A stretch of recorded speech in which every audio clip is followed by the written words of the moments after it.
Iz Pule prihajajo iz dnevnega centra za delovno terapijo in rehabilitacijo. Ritmičnost, dinamičnost, harmonijo, lepoto in izraznost giba.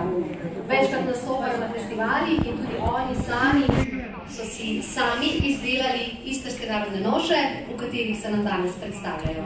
Njihova mentorica je Sandra Išič. Prepustimo se torej istrskim plesom Balum in Šete Paši.